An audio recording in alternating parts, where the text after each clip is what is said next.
নন্দগোপাল পাত্র। ওর ঠিকানা সটিলাপুর, পূর্ব মেদিনীপুর। বিজ্ঞান চর্চা এই গ্রহের অন্যান্য সকল প্রাণীর থেকে মানুষকে আলাদা করেছে। অরণ্যচারী জীবন থেকেই মানুষ বিজ্ঞান চর্চা করে আসছে, ফলে নিজেদের প্রাণী জগতের সর্বোচ্চ স্তরে নিয়ে যেতে পেরেছে।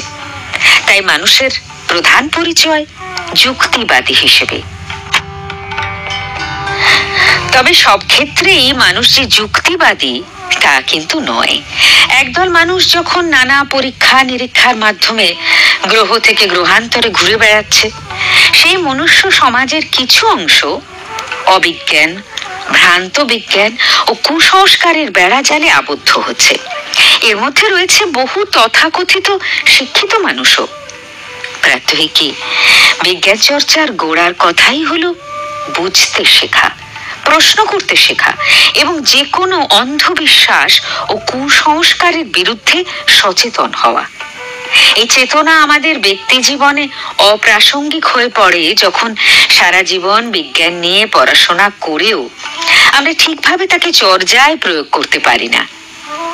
এর কারণ হলো বিজ্ঞান চর্চার ফলে বৈজ্ঞানিক যুক্তিবোধ ধারণ করার জন্য যতটুকু নির্মোহ এবং যুক্তিনিষ্ঠ হওয়ার শক্তি দরকার, ততটা মানসিক শক্তি আমাদের সবার থাকে না।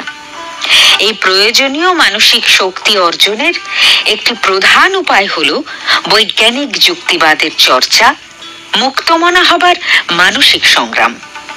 প্রাত্যহিকী এ সংগ্রাম শুরু করাটা কঠিন, চালিয়ে যাওয়া কঠিনতর। প্রাত্যহিকী আমার মনে হয় বিজ্ঞান চর্চার ফলে গড়ে ওঠা বিজ্ঞান মনস্কতার অভাবে একটি দেশ কেবল চেতনাতেই দরিদ্র থাকে না, সম্পদেও দরিদ্রই থেকে যায়।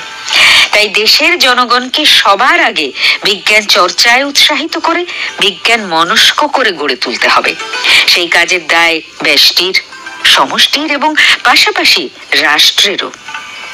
মুক্তমনা শুভেচ্ছা সহ নন্দগোপাল পাত্র, সটিলাপুর, পূর্ব মেদিনীপুর।